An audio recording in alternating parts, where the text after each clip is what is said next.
Hello and welcome to made easy current affairs weekly, जहां हम cover करते हैं नेशनल और इंटरनेशनल इंपॉर्टेंस के पूरे वीक के current affairs. So without any further ado, let's quickly get started. The first thing that we're going to talk about today is National Family Health Survey and NFHS 6. ये release किया गया ministry of health and family welfare के द्वारा for the year 2023-24. Conduct किया गया international institute of population sciences के द्वारा IIPS Mumbai, और कवर करा इसने nearly 6.79 lakh house hold across 715 district. तो 715 डिस्ट्रिक्ट में 6.79 लाख हाउस होल्ड को कवर किया इसने नेशनल फैमिली हेल्थ सर्वे ने, making it one of India's largest health surveys. तो ध्यान दीजिएगा, this is an important point कि ये इंडिया का one of the largest health surveys था.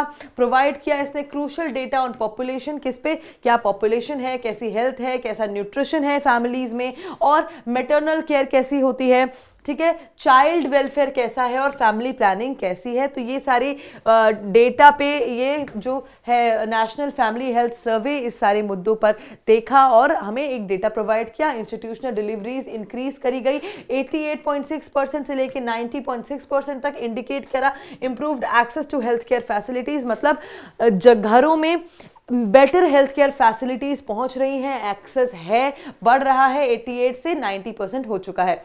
Full vaccination coverage among children among aged 12 to 23 months rose from 83.8% to 87.1%. तो देखिए जो फुल वैक्सीनेशन कवरेज है वो 83.8% से आकर के बढ़ गया है 87.1% पहुंच गया है पूरी तरीके से वैक्सीनेशन 12 से 23 महीने के बच्चों के लिए. ठीक है, child stunting reduce significantly from 35.5% to 29.3%, reflecting better nutrition outcomes. तो जो चाइल्ड स्टंटिंग है, जो न्यूट्रिशन माल नरिश्ड चिल्ड्रन थे, वो कम हुआ है 35.5% से लेकर 29.3% पहुंचा है. ये रिफ्लेक्ट करता है कि कैसे न्यूट्रिशन बढ़ा है बच्चों के फूड में, कैसे बच्चे ज्यादा न्यूट्रिशियस खाना खा पा रहे हैं और बेटर रह रहे हैं health wise. Health insurance coverage expand किया गया है 41 से 60.2%. ये बड़ा लीप है, बड़ी एक जंप है. जो हेल्थ इंश्योरेंस लोगों ने लेना शुरू किया है 40% से लेकर के 60% पहुंचा है ये हाउस होल्ड्स में. और विमेन्स डिजिटल एम्पावरमेंट इंप्रूव, जो विमेन का डिजिटल एम्पावरमेंट है वो भी बहुत ज्यादा बड़ा है, with internet usage increasing from 33.3%. पहले जो विमेन थी जो इंटरनेट यूज करती थी 33.3% और अब 64.3% ये बढ़ा है, तो ऑलमोस्ट डबल हो गया है. ठीक है, moving forward to the second news we have E85 fuel. चलिए एक बार E85 फ्यूल के बारे में डिटेल में समझ लेते हैं. तो E85 फ्यूल एक ऐसा फ्यूल है जो blend consisting of 85% ethanol and 15% petrol, जो कि देखिए बहुत बड़ा एक कैलकुलेशन है. आप ध्यान से देखें तो 85% एथेनॉल रहेगा इस फ्यूल में और 15% मात्र पेट्रोल रहेगा. जैसे कि आप सभी जानते हैं कि वेस्ट एशिया में जो क्राइसिस चल रहा है स्ट्रेट ऑफ हॉर्मूज को लेकर के, उससे जो एनर्जी सोर्सेज हैं, ऑयल है, क्रूड ऑयल है, पेट्रोल, ये सारी चीज़ें बहुत ज़्यादा क्राइसिस में है इंडिया में भी, और इसीलिए पेट्रोल का कम हम यूजेज कर रहे हैं. इसीलिए ये जो E85 फ्यूल है इसमें 85% एथेनॉल और 15% पेट्रोल ये बनाया गया है. ऐसा फ्यूल ये यूज किया जा सकता है specially designed flex fuel vehicles में. तो जो FFV व्हीकल्स हैं जो स्पेशल तरीके से डिजाइन किए गए हैं, ये फ्यूल सिर्फ उसी में यूज किया जा सकता है. तो ध्यान दे रखिएगा कि ये जो E85 फ्यूल है ये नॉर्मल व्हीकल्स में जो आपके पास होंगी उसमें यूज नहीं किया जा सकता है. FFVs are capable of automatically adjusting to different ethanol petrol mixtures. तो ये जो FFV व्हीकल्स हैं, ये जो फ्लेक्स फ्यूल व्हीकल्स हैं, ये ऑटोमेटिकली एडजस्ट हो जाती हैं अलग अलग पेट्रोल और एथेनॉल के मिक्सचर्स में. Ethanol is produced from crops such as sugar cane, maize and other starch rich agriculture products. तो जो एथेनॉल है वो किस तरीके से बनता है, देखिए वो पहले शुगर केन, मेज और अदर जो स्टार्च रिच प्रोडक्ट्स होते हैं जिनमें स्टार्च ज़्यादा होता है, उनसे ये एथेनॉल बनता है, उनसे प्रोड्यूस किया जाता है. इसीलिए एथेनॉल 85% रखा गया, क्योंकि इंडिया सेल्फ रिलायंट है, सेल्फ केपेबल है एथेनॉल प्रोड्यूस करने के लिए. लेकिन पेट्रोल इंडिया में नहीं होता है प्रोड्यूस, इसीलिए इसकी परसेंटेज कम रखी गई है. ठीक है, increase use of E85 can reduce India's dependence on imported crude oil. ज़्यादा अगर हम E85 फ्यूल का यूज़ करेंगे, यूजेज बढ़ाएंगे, तो ये जो डिपेंडेंस है हमारी क्रूड ऑयल इंपोर्ट करने में, जिसकी वजह से हमें इतनी दिक्कत हो रही है, क्योंकि हम 80% अपना जो ऑयल है वो बाहर की कंट्रीज से इंपोर्ट करते हैं। तो इसीलिए अगर हम ये E85 के इंक्रीज बढ़ाएंगे अपनी डेली लाइफ में, तो हम डिपेंडेंस जो है हम डिपेंड करते हैं और कंट्रीज में क्रूड ऑयल के लिए, वो हम कम कर पाएंगे। ये सपोर्ट करता है फार्मर्स को, जो क्रिएट करते हैं additional demand for ethanol feed stock crops. Farmers को भी सपोर्ट करता है ऑब्वियसली, क्योंकि क्रॉप्स से बनता है तो उनको भी सपोर्ट मिलेगा। Adoption of E85 can lower carbon emissions and contribute to cleaner transportation. Carbon emissions भी इससे कम होंगे। देखिए, ये जो एक पर्टिकुलर फ्यूल है, ये बहुत सारी चीज़ों में हमारे लिए एडवांटेजेस हो सकता है। कार्बन इमिशंस, क्योंकि पोल्यूशन की समस्या भी इंडिया में बहुत ज़्यादा बढ़ रही है, स्पेशली दिल्ली जैसे शहरों में, तो इसीलिए कार्बन इमिशन भी इससे कम होंगे और क्लीनर ट्रांसपोर्टेशन में भी कंट्रीब्यूट करेगा। Government is considering a policy framework to encourage affordable adoption of E85 fuel. तो गवर्नमेंट कंसिडर करेगी कि किस तरीके से हम इंप्लीमेंट कर सकते हैं इसे और किस तरीके से E85 फ्यूल का यूजेज बढ़ाया जा सकता है।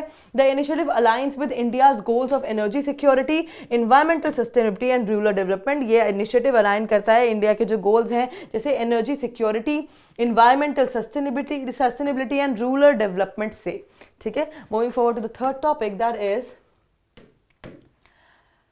मिशन स्नेहजोरी। चलिए मिशन स्नेहजोरी के बारे में एक बार समझ लेते हैं। ये लॉन्च किया गया था ministry of development of north east region के द्वारा। ये एम करता है ट्रांसफॉर्म करने में असम का फेमस मूगा सिल्क सेक्टर को into a globally competitive luxury textile ecosystem. तो जो असम का फेमस मूगा सिल्क है, उसको हम एक global textile luxury textile ecosystem में बदलने की तरफ एम कर रहे हैं। ये फोकस करता है स्ट्रेंथन करने में host plant cultivation essential for silk worm rearing.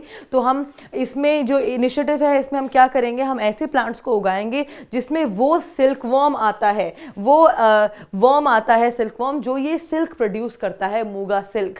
ठीक है, उस कल्टीवेशन करेंगे उन प्लांट्स का, प्रमोट करेंगे modernisation of reeling and silk processing infrastructure, encourage करेंगे formation and strengthening of farmer producer organisation, जो FPOs हैं उनका भी फॉर्मेशन हम बढ़ाएंगे, और seeks to enhance branding and international market access under the unified स्नेहजोरी ब्रांड। तो जो स्नेहजोरी ब्रांड है, इसके अंडर हम बहुत ज़्यादा इसकी ब्रांडिंग करेंगे, इंटरनेशनल मार्केट में इस मूगा सिल्क को एक्सेस दिलवाएंगे और इंप्लीमेंट करेंगे, implemented in collaboration with government of Assam. ये जो इम्प्लीमेंटेशन इसका होगा वो गवर्नमेंट ऑफ असम के साथ कोलैबोरेशन में होगा, सेंट्रल सिल्क बोर्ड के साथ कोलैबोरेशन में होगा और मिनिस्ट्री ऑफ टेक्सटाइल्स के साथ भी कोलैबोरेशन में होगा।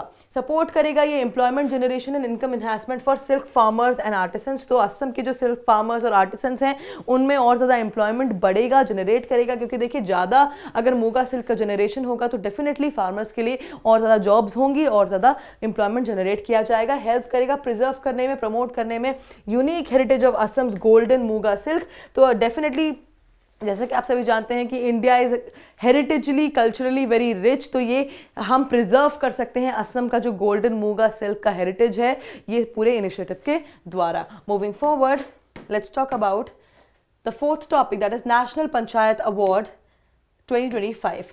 तो administered by ministry of Panchayati Raj to recognise outstanding panchayat across India. ये नेशनल पंचायत अवार्ड्स ये एडमिनिस्टर किया गया मिनिस्ट्री ऑफ पंचायती राज के द्वारा, ताकि रिकॉग्नाइज किया जा सके कि एक्सीलेंट पंचायत कौन कौन सी हैं इंडिया में। ऑब्जेक्टिव इसका ये था इनकरेज करना कि कहाँ अच्छी गवर्नेंस हो रही है, कहाँ इनोवेशन हो रही है, और achievement of sustainable development goals, कहाँ पे सस्टेनेबल डेवलपमेंट गोल्स का अचीवमेंट किया जा रहा है, किस जगह पे इंप्लीमेंट करा गया ये under the incentivisation of panchayat scheme of राष्ट्रीय ग्राम स्वराज अभियान के अंडर। और फाइनेंशियल इंसेंटिव्स इसमें जो है वो है 50 लाख से लेकर के 5 करोड़ तक, डिपेंड करेगा ऑन अवार्ड की कैटेगरी और कौन सा कैसा पंचायत का लेवल है उस पे।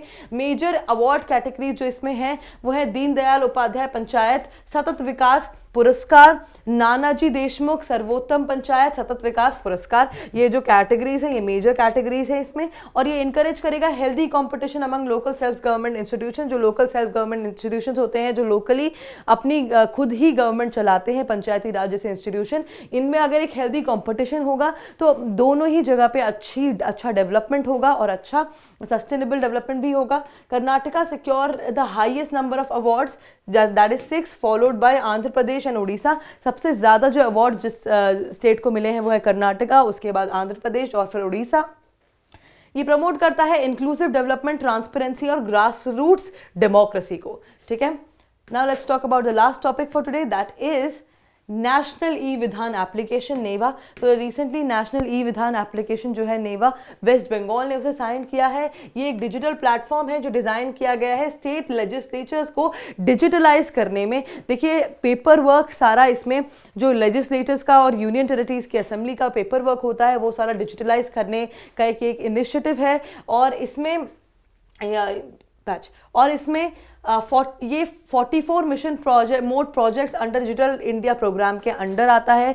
डिजिटल इंडिया प्रोग्राम जो भारत में अभी फिलहाल लॉन्च किया गया था उसके अंडर एक 44 मिशन मोड प्रोजेक्ट्स था और उसके अंदर ये जो एप्लीकेशन है नेवा, नेशनल ई विधान एप्लीकेशन, ये आता है। ये ऑपरेट करता है under the vision of one nation one application, मतलब पूरे इंडिया में एक ऐसा एप्लीकेशन होना चाहिए जिसमें सारा डेटा डिजिटलाइज किया जा सके, जो कि ज़्यादा एक्सेसिबल होगा और ट्रांसपेरेंसी को भी बढ़ाएगा। क्योंकि देखिए पेपर वर्क अगर आप कहीं पर रख देंगे तो it is very difficult to access, उसको एक्सेस करना बड़ा डिफिकल्ट होता है, उसको संभाल के रखना बड़ा डिफिकल्ट होता है। साथ ही अगर डिजिटल चीज़ें आपको होंगी तो बड़ा इजी हो जाएगा आपके मोबाइल, टैबलेट्स या फिर आपके लैपटॉप या फिर आपके डेस्कटॉप में इसको देखने में। रिसेंटली वेस्ट बंगाल की लेजिस्लेटिव असेंबली ने भी इसका MOU साइन किया है इसके इंप्लीमेंटेशन के लिए। ये प्रोवाइड करता है real time access to legislative documents such as bills, agendas, notices, reports and bulletins. जो भी रियल टाइम एक्सेस होता है लेजिस्लेटिव डॉक्यूमेंट्स का उसको ये प्रोवाइड करता है। Device neutral platform accessible through smartphones, tablets, laptops और डेस्कटॉप, इन सब में ये एप्लीकेशन चल सकता है, एक्सेसिबल हो सकता है। Support multilingual functionality, again very important. जैसा कि आप सभी को पता है कि इंडिया की जो हेरिटेज है, जो कल्चर है, वो अलग अलग लैंग्वेजेस से जुड़ा हुआ है, यूनिटी इन डाइवर्सिटी, इसीलिए इसको बोला भी जाता है। तो इसीलिए मल्टीलिंगुअल फंक्शनैलिटी मतलब एक लैंग्वेज में नहीं चलेगा ये ऐप, अलग अलग लैंग्वेजेस में ये एक्सेस हो सकता है ताकि अलग अलग स्टेट्स के लिए और भी ज़्यादा ईजी हो इसमें काम करना। ठीक है, होस्टेड ऑन मेघराज 2.0, ये होस्ट होने वाला है मेघराज 2.0 में, जो कि इंडिया का cloud infrastructure ensuring data security और स्केलेबिलिटी के लिए है। इम्प्रूव्स लेजिस्लेटिव एफिशिएंसी, ये लेजिस्लेटिव एफिशिएंसी को बढ़ाता है, ट्रांसपेरेंसी को बढ़ाता है और डिजिटल गवर्नेंस को बढ़ाता है अक्रॉस द कंट्री। तो again this becomes highly important. ये भी एक बहुत अच्छा बड़ा स्टेप है टेक्नोलॉजी की तरफ इंडिया का। ठीक है, और भी बहुत सारे स्टेट्स ने इसे ऑलरेडी साइन कर लिया है, बहुत सारे स्टेट्स में ये ऑलरेडी अडॉप्ट हो गया है, बहुत सारे स्टेट्स में ये इम्प्लीमेंटेशन फेज पे है नेवा, नेशनल ई विधान application. So that was it for today. We have discussed all the important current affairs for the week, and I will see you in another deep dive video. Until then, bye bye, take care.